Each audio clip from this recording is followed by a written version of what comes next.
you were married and divorced. You've been open and honest about the role you played in leading up to that divorce.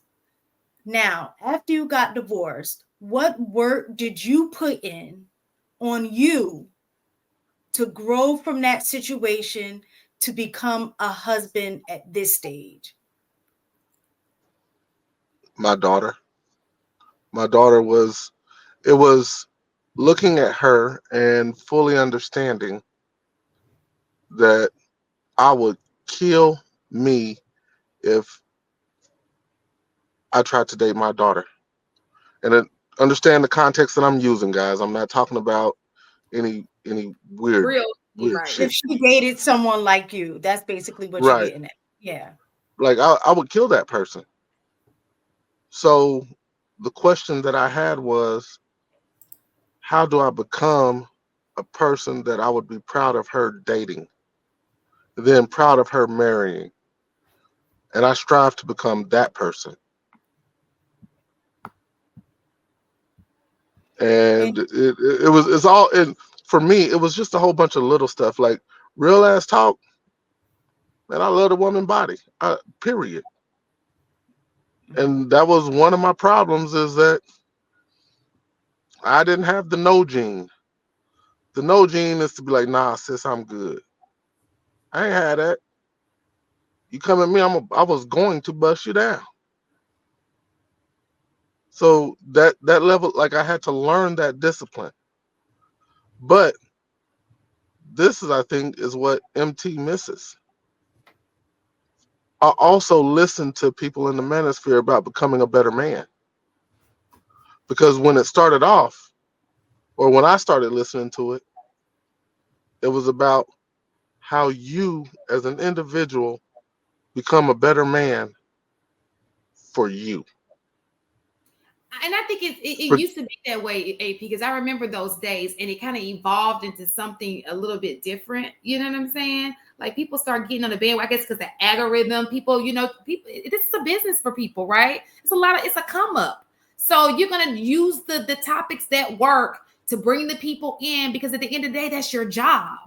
You know. So I think that but we're not looking at how it's hurting us on the back end. We're well, not looking see, at the consequence. and this is why some of these panels are difficult for me, because I can understand both points of view. The thing that MT is talking about is the men looking inside themselves to become the better version of who they are, to stop doing the things that are detrimental to the community. That's what he like. That's what it seems like he's pointing at. But if I'm not looking inside me, like inside myself, to try to become that better person, and all I hear you talk about is men got to do better, men got to do better, and all of my experiences point at these chicken heads out here, bro. F your message, because Well, you're like I'm just like, Yeah. again, I understand both sides of the message, because I personally have been on both sides of it. But I looked at me. I didn't look at anybody else. I looked I, at me. I said the and same I thing. think that's the whole point. The problem that we're having with these conversations is that we're looking for the other party to do the work. We're looking for the other party to do the work with the hopes that with them doing the work, we're going to be better. And it doesn't work like that. It always and forever will always start with you. And that's why I asked the question that I did of you the way that I did. Is you went through that situation, you took accountability for what part you played in it, and then you recognized what things you needed to change about yourself to attract the kind of wife that you want in order to be the type of husband that you've become, right? Yeah, yeah. It all started with you. When we're on these panels, we're talking about men need to level up. And I'm not saying that what each other is saying doesn't hold weight, but you can't be in a position of telling me I need to submit and I need to, cook and clean and I need to do all of these things while at the same time I'm listening to what's coming out your mouth and it sounds nothing like leadership. Can I say something real? Oh, do you have something to say about that? Because I just want to bring up a point real fast. I was going to say this. No, go ahead, Michelle. As a collective, AP, what do other races, men and women, look at us as a collective? What is our reputation? And let me table that for a second. So this is the thing, and because it's going inside to side with you, and it's my, how much I hope you don't mind me seeing your point from the chat. But one of the questions was, dang, I probably lost it. Black men are actually married more than black women. Now how about that? And my thing is, why are you comparing yourself to women? You should be comparing yourself to other men, right? Men compare themselves to men. And it's not even a flaws. It's like a 4% difference, And then when you look at the reason why, and it's currently married, not have been married. And then when you look at have been married, a good portion of that is because they're widowed. There are reasons to why that person is still not married. Anyway, it goes. We sitting here competing for the bottom. Like, who does that? It's like, oh, I'm better than you. I'm 3% better than you. And you're like, when did men start thinking it was cool to compare themselves to women? Don't men compare themselves to men?